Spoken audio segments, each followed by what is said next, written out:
You cannot be coming to our country and take everything that will make us develop, and then you still treat us as inferior people, as if we don't know what we're doing. I think that is wrong. One of the most fundamental corruptions of the social contract in human history is colonialism. Yeah. And it's that mechanism that some states have used to extract resources from other places, such as Sierra Leone. That deprives countries of the resources they need for government services, for education, for health. So I was hoping you could reflect a little bit on what those forces have done to Sierra Leone and what kind of accountability we might be able to think about, just to imagine a way forward from where we've begun now. When you look at what Sierra Leone have to offer, when it comes to our mineral resources, the kind of mineral resources we have in our country is enough to take care of everybody in that country. We should not have a single poor person in Sierra Leone.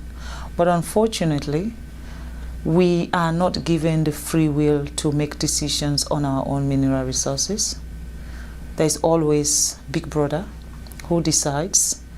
And when you fight and say, no, we are not going to do this, they use the system to stop you. It's either they set you up with the opposition and they'll be supporting the opposition against you from the back, or they cause unnecessary chaos in your country so that you are not able to even govern your own people.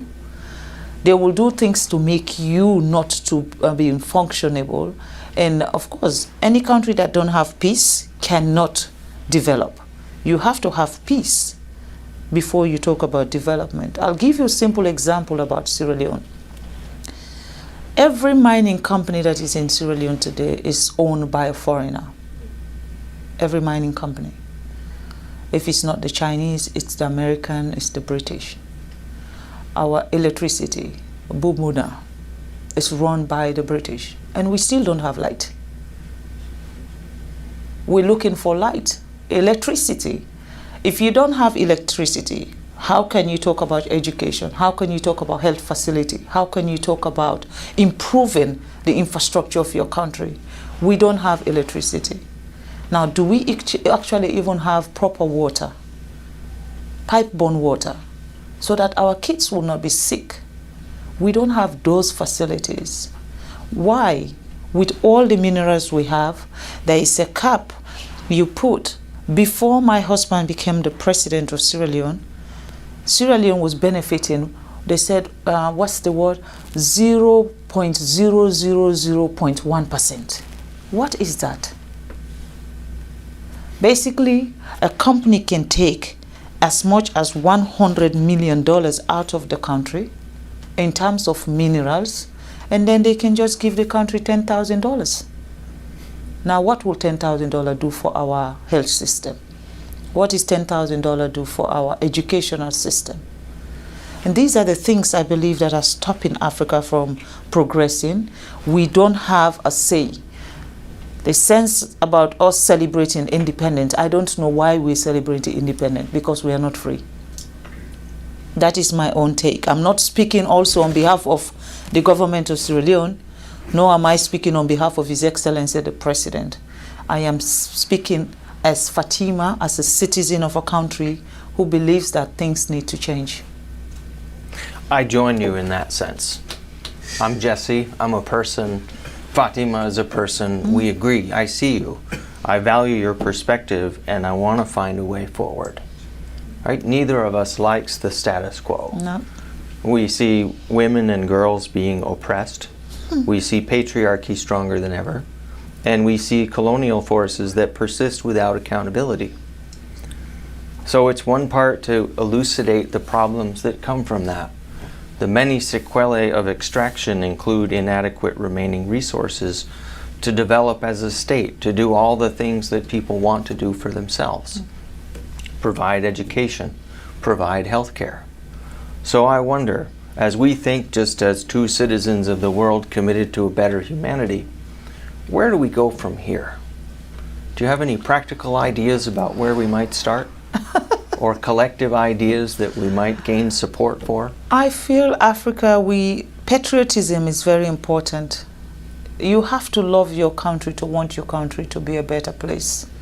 Patriotism, I think we have to have that sense of patriotism in our countries, and our leaders also should be subjected to that. You know, it is not only when you were talking about election and then everybody come out and celebrate, and after election, that's it. Accountability. Who accounts for what is happening? Who is the one who is changing the narrative of what is happening? Like I said, as a First Lady, I am not part of a government system. I am a wife of a president.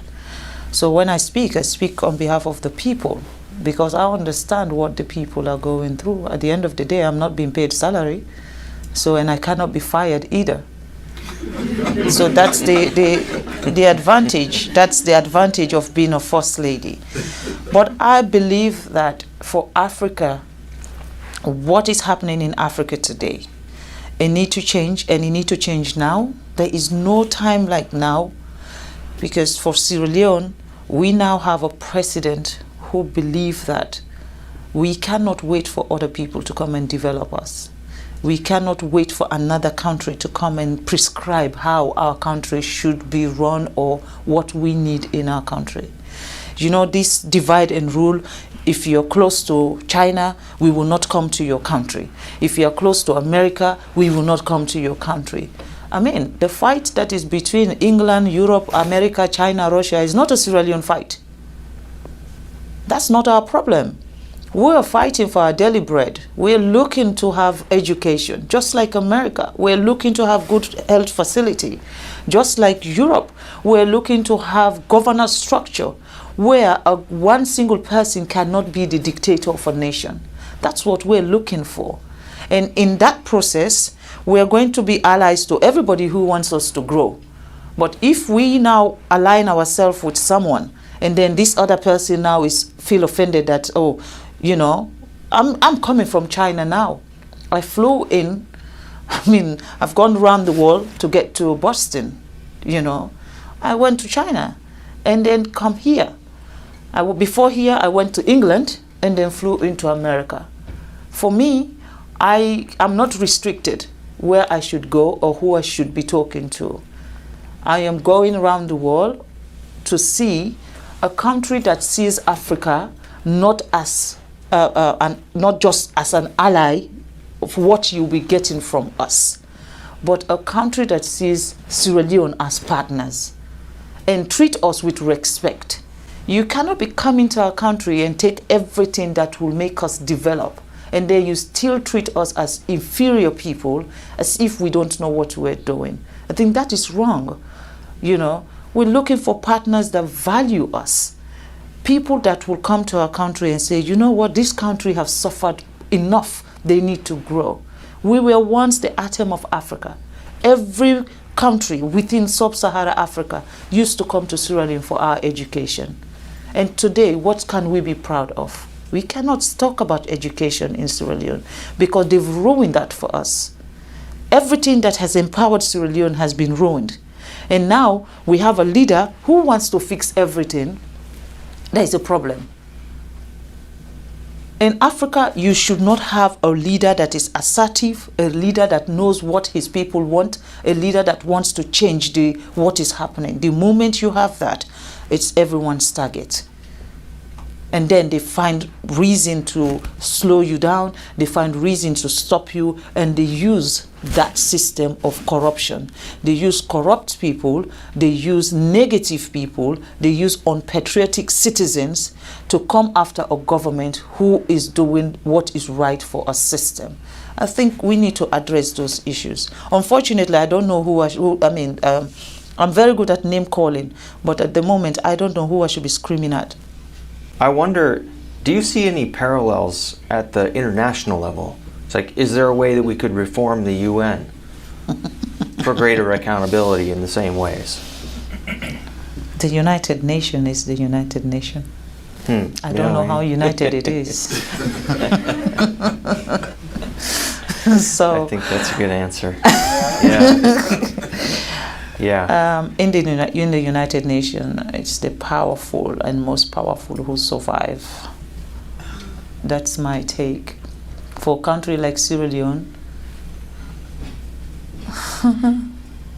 well, you know, this is where, you know, naturally I will not say anything. I will just let it go. You're because, fine. You're fine. You You're know, fine. I don't want to say something that they will keep forever and say, but you said this about the United Nations. But I think the United Nations needs a huge reform. Yeah. And when the United Nations speak, should be speaking for the world. Yeah. But it's like the United Nations is an institution that I don't know who is actually the head of United Nations.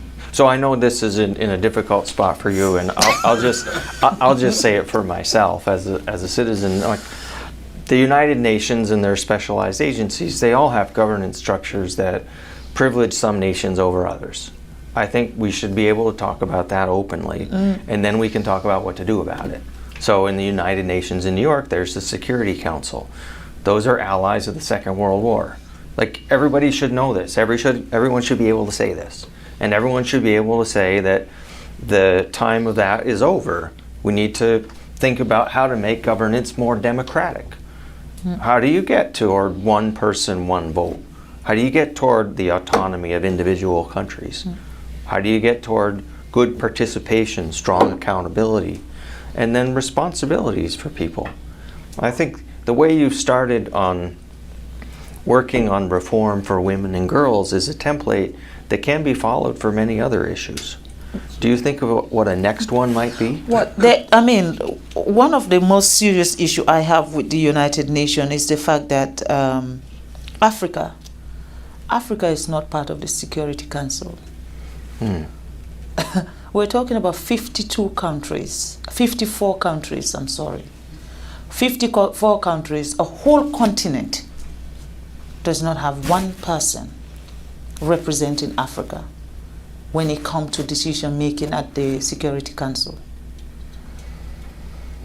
And I'd observe also that no African country has its own executive director at the World Bank either. No, unfortunately, Yes. we don't know how to manage money.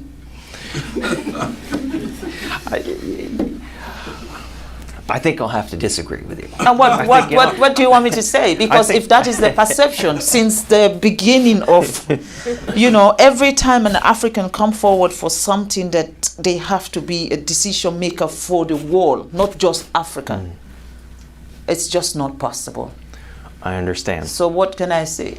There must be a prescription somewhere that says, Africa, you are not good enough.